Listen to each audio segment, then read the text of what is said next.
Hi viewers, this is Kanish. Today we are going to discuss about digital logic, digital logic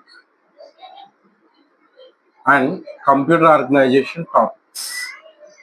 Computer organization topics. Actually, this subject is belongs to the JNTUK or maybe different types of universities of the computer students. Okay, so maybe this will be related to the CSE students, AADS students, AML students, cyber security students. Okay, so many students are studying this subject in the second year. Second ఇయర్లో ఈ subject చదువుతారు. So దీంట్లో topic wise ప్రతి topic మనం discuss చేసుకుందాం topic wise. Okay, so దీంట్లో first మనం తెలుసుకోవాల్సింది ఏంటంటే నెంబర్ సిస్టమ్ గురించి. Number system, okay, number system గురించి. ఓకే, అంటే so that means in a digital system we are representing through binary information. Okay, binary information. So here we are having different types of numbers to represent the data in the system. ఓకేనా, అందులో మనకు first ఏంటంటే దీంట్లో కనుక మనం చెప్పుకోవాల్సి వస్తే decimal number system. Okay, and second thing is binary number system. Okay, and third thing is octal number system, and fourth one is hexadecimal number system. Okay, మనకి ఆల్రెడీ తెలుసు వీటి గురించి చాలాసార్లు వినుంటాం. ఓకేనా, decimal number system, binary number system, octal number system, hexadecimal system.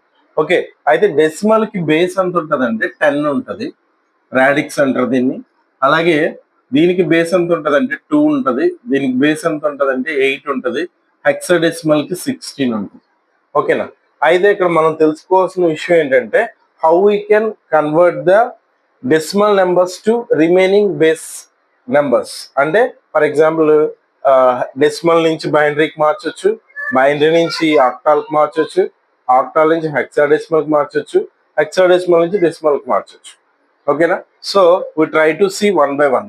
Okay, first we try to see about decimal. Decimal నుంచి చెప్పుకుందాం. ఓకేనా, అంటే ఏంటంటే for example decimal number to binary number. So binary number అంటే మనకు తెలిసిందే 0 1 0 కానీ 1 కానీ ఉంటాయి, 1 either 0 or 1. ఓకేనా, దాంతో రిప్రజెంట్ చేయడాన్ని బైనరీ నెంబర్ సిస్టమ్ అంటే. ఓకేనా, ఇప్పుడు చూద్దాం how we can convert the decimal number to the binary number. For example నేను ఏం చేశానంటే 45 అనే నెంబర్ తీసుకున్నాను. ఓకే, ఈ 45 అనే నెంబర్ని నేను దేంట్లోకి మార్చాలంటే బైనరీలోకి మార్చాను. ఓకేనా, so how we can convert the decimal number 45 into binary number. Okay, ఒకసారి చూద్దాం. సో దీని ప్రొసీజర్ ఏంటంటే we can divide it with the 2.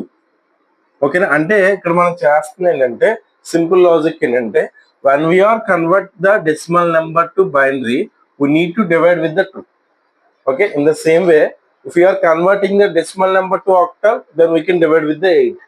In the same way we can convert from the decimal to hexadecimal, then we can divide with the 16. Okay, ఒకసారి చూద్దాం. For example 22 times 44 కదా, so మనకి reminder 1 మిగులుతుంది. తర్వాత 11 times 0, తర్వాత 5 times 1 reminder, తర్వాత 2 times 4 1, తర్వాత 1 time 0. So మనకు వచ్చిన వాల్యూ ఎంత అంటే 1 0 1 1 0 1. So this is the binary number for the 45. Okay, now how we can convert the binary number to the decimal number. So ఇప్పుడు మనం ఏం చేసాం, డెసిమల్ నెంబర్ నుంచి బైనరీ కనుక్కున్నాం. సో ఇప్పుడు ఏమంటున్నానంటే బైనరీ నెంబర్ నుంచి, ఓకేనా, బైనరీ నెంబర్ నుంచి డెసిమల్ చూద్దాం సార్. 1 0 1 1 0 1 కదా మనకు వచ్చింది. సో దీన్ని మనం ఏం చేయాలంటే డెసిమల్లో కన్వర్ట్ చేయాలి. What is the procedure? So దీంట్లో ఏం చేయాలంటే ఇక్కడ ఫస్ట్ ఈ నెంబర్ రాయండి 1 0 1 1 0 1, తర్వాత దీని కింద పవర్స్ రాయండి. ఓకేనా, అంటే ఫర్ ఎగ్జాంపుల్ 0 1 2 3 4 5. ఓకేనా, ఈ బేస్ అంటే ఇది ఏ బేస్ మీద ఉంది 2 కదా, సో ఫస్ట్ డిజిట్ తీసుకోండి 1 into 2 to the power of 5 plus again 0 into 2 to the power of 4 plus 1 into 2 to the power of 3 plus 1 into 2 to the 2 square plus 0 into 2 to the power of 1 plus 1 into 2 to the power of 0. ఓకేనా, అంటే కింద ఉన్న అన్నిటిని ఏం చేసామంటే power కింద తీసుకున్నాం 2కి ప్లస్ దీంతో మల్టిప్లై చేసాం. ఓకేనా, అయితే ఇప్పుడు ఏమవుతుంది 1 into 2 to the power of 5 అంటే 32 plus 0 into something is 0, 2 to the power of 3 is 8, 2 to the power of 2 square 4, again 0, and 2 to the power of 0 is 1, again 1. So 32, 8, 42, 42, 4, 32, 8, 40, 44, 45. So this is the decimal number. అర్థమైంది అనుకుంటున్నా. అంటే మనం ఏం చేసాం అంటే ముందు decimal number తీసుకుని divide with the 2 వచ్చిన నెంబర్ని రివర్స్లో రాసాం. సో దాన్ని మళ్ళీ ఒకవేళ కనుక మనం డెసిమల్లో కన్వర్ట్ చేయాలంటే కింద పవర్స్ ఇచ్చి 1 into 2 to the power of 5, 0 into 2 to the power of 4 అలా చేసాం. ఓకేనా, అందరికీ అర్థమైంది అనుకుంటున్నాను. Thank you.